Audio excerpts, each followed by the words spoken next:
ಹೆಚ್ಚು ಕಡಿಮೆ 15 ಕೋಟಿ ರೂಪಾಯಿ ರದ್ದಾದ ಕರೆನ್ಸಿಯೊಂದಿಗೆ ಮನೆಯಲ್ಲಿ ಸಿಕ್ಕಿಬಿದ್ದು ಆನಂತರ ತಲೆ ತಪ್ಪಿಸಿಕೊಂಡಿರುವಂಥ ನಾಗನ ಪತ್ನಿ ಲಕ್ಷ್ಮಿ ಅವರು ನಮ್ಮ ಜೊತೆಗಿದ್ದಾರೆ. ಅವರ ಜೊತೆಗೆ ಅವರ ಅಡ್ವೊಕೇಟ್ ಶ್ರೀರಾಮ್ ರೆಡ್ಡಿ ಅವರು ಕೂಡ ಇದ್ದಾರೆ. ಬ್ರೇಕ್ಗಿಂತ ಮುಂಚೆ ನಾವು ಮಾತಾಡ್ತಾ ಇದ್ವಿ 14ನೇ ತಾರೀಕು ಬೆಳಗ್ಗೆ ರೇಡ್ ಬಿದ್ದ ಸಂದರ್ಭದಲ್ಲಿ ಏನಾಯಿತು ಅಂತ. ಶ್ರೀರಾಮ್ ರೆಡ್ಡಿ ಅವರೇ, ಇಡೀ ಕಥೆಯನ್ನು ಕೇಳಿದ ಮೇಲೆ ನನಗನ್ನಿಸ್ತಾ ಇದೆ ಆವತ್ತು ಪೊಲೀಸರು ಪ್ರೊಸೀಜರ್ ಏನಿತ್ತು ಅದನ್ನು ನೀಟಾಗಿ ಫಾಲೋ ಮಾಡಿದ್ದಾರೆ ಅಂತ. ಒಪ್ಕೊಳ್ತೀರಾ ತಾವು? ಇಲ್ಲ, ಒಪ್ಕೊಳ್ತಾ ಇಲ್ಲ. ಯಾಕೆಂದರೆ ಈ ಯೋಗೇಶ್ ಅನ್ನೋರು ಕಂಪ್ಲೇಂಟ್ ಕೊಟ್ಟಿದ್ದು 18/3. ಓಕೆ, ಕಂಪ್ಲೇಂಟ್ ಅಲ್ಲ, 18/3 ಪ್ರಕರಣ ಆಗಿದೆ ಅಂತ ಹೇಳ್ತಾರೆ. ಹೌದು. ಕಂಪ್ಲೇಂಟ್ ಕೊಟ್ಟಿದ್ದು 7/4. ಅಂದ್ರೆ ಸುಮಾರು 20 ದಿವಸಗಳ ಕಾಲ ಕಂಪ್ಲೇಂಟ್ ಕೊಡಲಿಲ್ಲ. ಓಕೆ, ಅದಾದ್ಮೇಲೆನೂ ಕೂಡ ಈ 10/4 ಮರು ಹೇಳಿಕೆ ಪಡ್ಕೊಳ್ತಾರೆ ಪೊಲೀಸರು. ಓಕೆ, FIR ನಲ್ಲಿ ನಾಗರಾಜ್ ಹೆಸರಾಗಲಿ ಮತ್ತವರು ಬೇರೆಯವ್ರ ಹೆಸರಿಲ್ಲ. ಅದರಲ್ಲಿ ಇರೋದು ಸರ್ವಾಣ ಮತ್ತು ಪ್ರಶಾಂತ್, ಪ್ರಕಾಶ್ ಅಂತ ಮತ್ತು ಇತರರು ಇತರರು ಅಂತ ಹೇಳ್ತಾರೆ. ಆಯ್ತಾ? ಯಾಕೆ ಈ ತರ FIR ಹಾಕಿದ್ರು ಅಂದ್ರೆ, ಈ ತರ FIR ನಲ್ಲಿ ಇವ್ರ ಹೆಸರು ಸೇರಿಸಿದ್ರೆ ಇವ್ರಿಗೆ ಗೊತ್ತಾಗಬಹುದು. ಓಕೆ, ಅದಕ್ಕೋಸ್ಕರ ಇವರು ಸರ್ವಾಣ ಮತ್ತೆ ಪ್ರಶಾಂತ್ ಅಂತ ಇಬ್ಬರನ್ನ ಸೇರಿಸಿದ್ರು, ಮತ್ತೆ ಇಬ್ಬರು ಅಂತ ಹೇಳಿದ್ರು.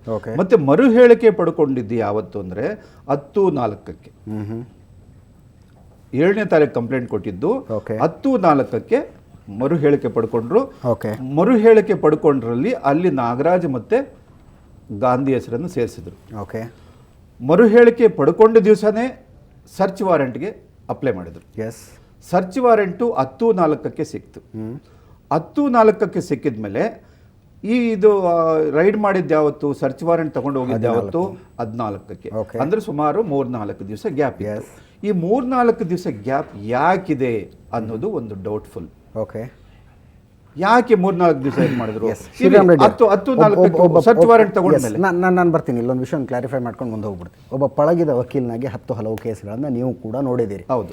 ಒಬ್ಬ ವ್ಯಕ್ತಿ ಕಂಪ್ಲೇಂಟ್ ಕೊಡೋದು, ಆ ಕಂಪ್ಲೇಂಟಿನ ಆಧಾರದ ಮೇಲೆ FIR ನಲ್ಲಿ 2-3 ಹೆಸರು ಹಾಕಿ ಮತ್ತು ಇತರರು ಅಂತ ಸೇರಿಸುವಂಥದ್ದು, ಇದು ಸಾಮಾನ್ಯವಾಗಿ ನಡೆಯುವಂತಹ ಪ್ರಕ್ರಿಯೆ.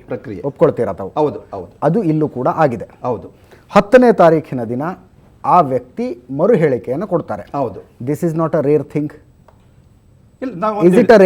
ನಾನು ಒಂದು ಹೇಳ್ತೇನೆ, ಇದುವರೆಗೂ ಆ ಸರ್ವಾಣ ಯಾರು, ಆ ಪ್ರಶಾಂತ್ ಯಾರು ಹುಡುಕಿದಾರ ಪೊಲೀಸರು ಸರ್? ಅಲ್ಲ, A1 A2 ಅವರು.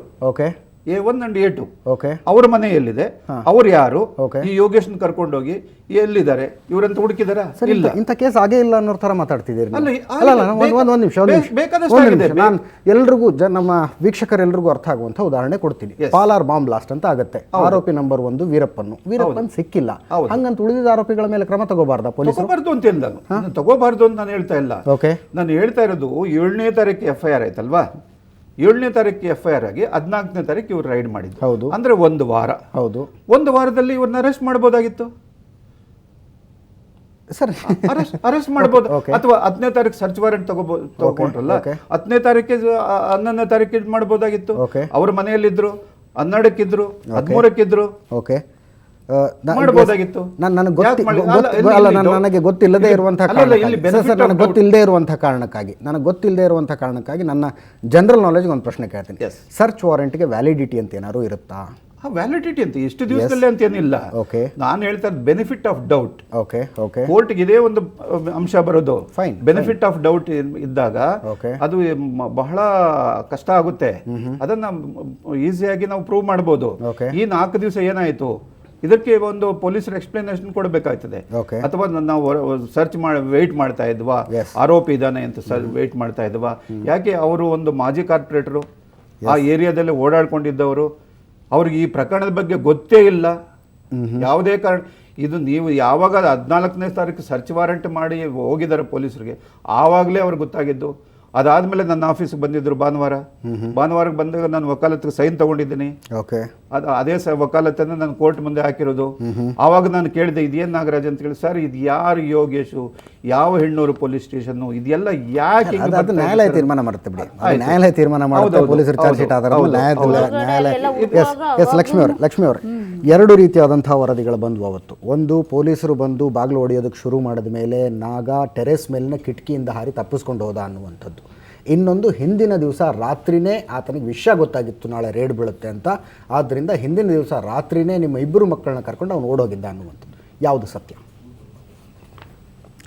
ಅದು ಎರಡೂ ಸುಳ್ಳು. ಯಾಕಂದರೆ ಅವರು ಬಂದ್ಬಿಟ್ಟು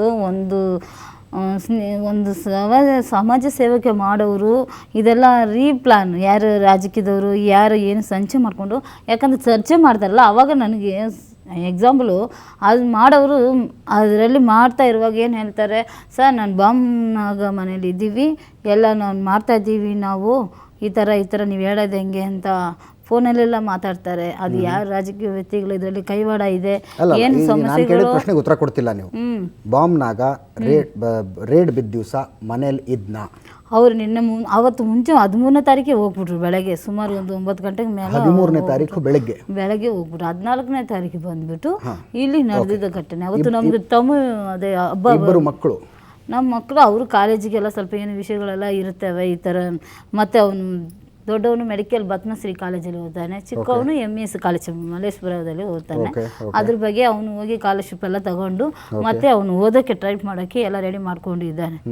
ಆಮೇಲೆ ಸರಿ ನಾನು ಏನು ಮಕ್ಕಳು ಹೋಗಿ ಬಂದಿಲ್ವ ಅಂತ ನಾನು, ಮಕ್ಕಳು ಯಾವಾಗ ಹೋಗಿದ್ದು ಮನೆ? ಅವರು ಸುಮಾರು 8 ಗಂಟೆಗೆ ಒಳಗೆ ಹೋದ, 13ನೇ ತಾರೀಕಿಗೆ. ಅವಾಗ ನಾನು ಸರಿ ನಾನು ಡಾಕ್ಟರ್ ಹತ್ರ ಹೋಗಿ ಬರ್ತೀನಿ ಮಮ್ಮಿ ಅಂದರು. ನನ್ನ ಫೋನೆಲ್ಲ ಯಾವುದು ಇಟ್ಕೊಂಡಿಲ್ಲ ನನ್ನ ಹತ್ರ ಯಾವುದು. ನಿಮ್ಮ ಮಕ್ಕಳು 13ನೇ ತಾರೀಕು ರಾತ್ರಿ ಮನೆಗೆ ಯಾಕೆ ಬರಲಿಲ್ಲ?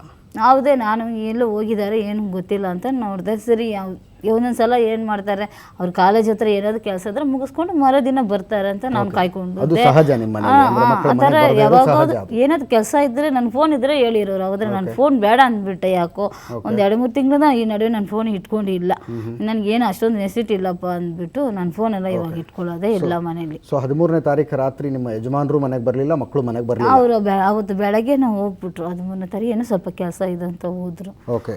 ಸೊ ಮಾಧ್ಯಮದ ಒಂದು ಮಾಹಿತಿಯ ಪ್ರಕಾರ ಪೊಲೀಸ್ ರೇಡ್ ಆಗುತ್ತೆ ಅನ್ನೋ ವಿಷಯ ನಾಗನಿಗೆ ಗೊತ್ತಾಗಿತ್ತು. ಅವ್ರಿಗೂ ಗೊತ್ತಿದ್ರೆ ಅವ್ರು ಯಾಕೆ ಹೋಗ್ಬೇಕಂತ ಅವಶ್ಯಕತೆ ಇತ್ತು? ಯಾಕೆ ಬಂದು ನನಗೆ ತಿಳಿಸಿರೋರು ಈ ಥರ ಏನಿದೆ ಹಿಂಗೆ ಅಂತ ಹೇಳಿರೋರು. ಏನು ಆ ಥರ ಏನಿಲ್ವೇ ಅವರು, ನಮಗೂ ಗೊತ್ತಿಲ್ಲ. ರೈಡ್ ಆಗೋದು ಪೊಲೀಸರಿಂದ ಮಾಹಿತಿ ಇತ್ತು ಅಂದರೆ ಈ ದುಡ್ಡು ಸಿಗ್ತದೆ ಅಂತ ಹೇಳಿದ್ರಲ್ಲ, ಈ ದುಡ್ಡು ಹೆಂಗೆ ಬಂತು? ಎಕ್ಸಾಕ್ಟ್ಲಿ ಅದನ್ನು ನಾವು ಹೇಳ್ತಿರೋದು. ಇವ್ರಿಗೆ ಮಾಹಿತಿ ಸಿಕ್ಕಿ ಆ ದುಡ್ಡು ಇರಬೇಕು ಅಂದರೆ ಇಲ್ಲಿ ಡೌಟ್ ಬರಲ್ವಾ?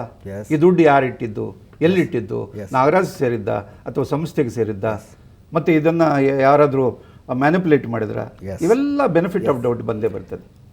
ಈ ಒಂದು ಡೌಟ್ ಹುಟ್ಟಿಕೊಳ್ಳೋದಕ್ಕೆ ತುಂಬ ದೊಡ್ಡ ಜಾಣರಾಗಿರ್ಬೇಕು ಅಂತಿಲ್ಲ. ಒಂದು ವೇಳೆ ನಾಗನಿಗೆ ತನ್ನ ಮನೆ ಮೇಲೆ ರೇಡ್ ಆಗುತ್ತೆ ಅನ್ನೋದು ಮೊದಲೇ ಗೊತ್ತಿದ್ದರೆ ಯಾಕೆ ದುಡ್ಡಲ್ಲಿ ಇಡ್ತಿದ್ದ ಅನ್ನುವಂಥ ಪ್ರಶ್ನೆ ಸಹಜವಾಗೇ ಬರುವಂಥದ್ದು.